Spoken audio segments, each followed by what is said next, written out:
Alors je vous retrouve aujourd'hui pour une vidéo crash test. Alors on en entend parler sur toutes les chaînes américaines. C'est la Silly Sponge de Molly Cosmetics. Alors certaines vidéos ont trouvé des dupes en utilisant des prothèses pour mettre dans les soutiens-gorge en silicone.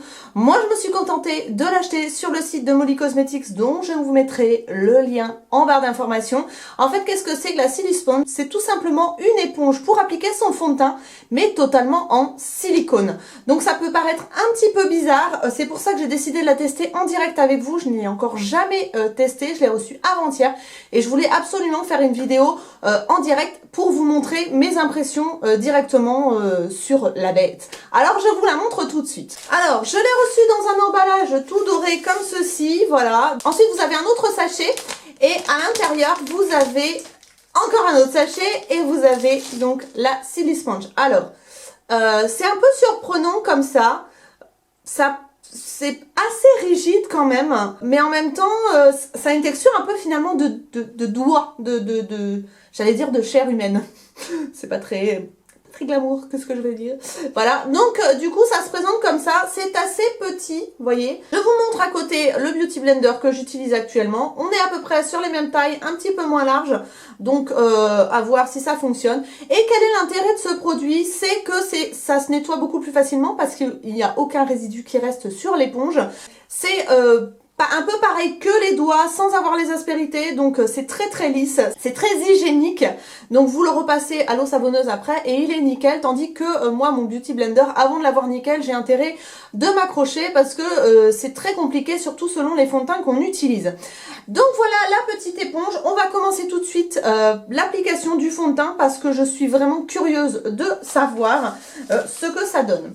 Donc je me suis munie de mon petit fond de teint de chez Pace, je sais jamais comment on le prononce, voilà, que j'ai trouvé chez Maki Look à côté de chez moi, qui est une enseigne qui vient d'ouvrir. Voilà, donc je vais m'en mettre sur le creux de la main. Et on va tout de suite passer à l'application et je vais vous dire ce que j'en pense en direct. Alors je vais commencer par le côté bombé un petit peu parce qu'il y a un côté plat et un côté avec un arrondi. On va commencer comme ça et on va voir. Alors vous voyez ce que ça donne. Ça n'absorbe pas du tout la matière en fait. Alors on peut lisser un petit peu. Alors c'est pas du tout la même sensation qu'avec un Beauty Blender. C'est beaucoup plus rigide, moins souple, surtout que moi le Beauty Blender je l'humidifie, donc on n'est pas du tout sur les mêmes textures. Alors c'est très particulier, hein. Par contre on ne perd pas du tout de matière, alors ça c'est bien.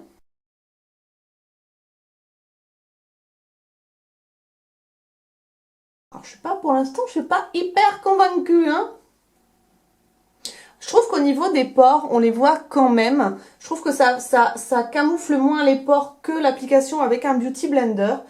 Alors on va faire le front.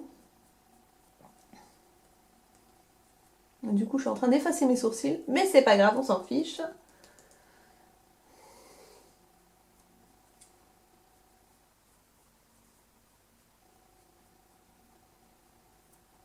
Ah, c'est particulier, hein.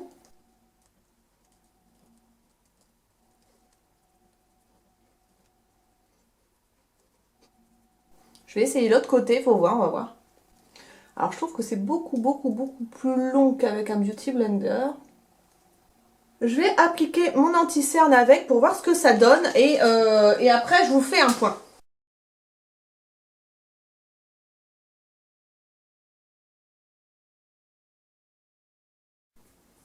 Bon. Alors voilà à quoi ressemble l'éponge après l'application du fond de teint. Je vais aller la nettoyer pour vous la montrer après, pour vous montrer que effectivement c'est beaucoup plus facile à nettoyer que le Beauty Blender en mousse. Et après je viens vous dire ce que j'en pense réellement. Donc me revoilà, donc voilà, l'éponge est totalement nettoyée et vous voyez qu'elle est nickel. Alors c'est très rapide à nettoyer, donc moi ce que j'en tire comme conclusion, c'est que le résultat au niveau de l'application est plus naturel qu'avec un Beauty Blender. Ça a moins tendance à plaquer la matière. L'avantage c'est qu'on peut d'abord lisser pour répartir la matière, puis tapoter pour le fondre dans le teint, donc ça c'est très bien.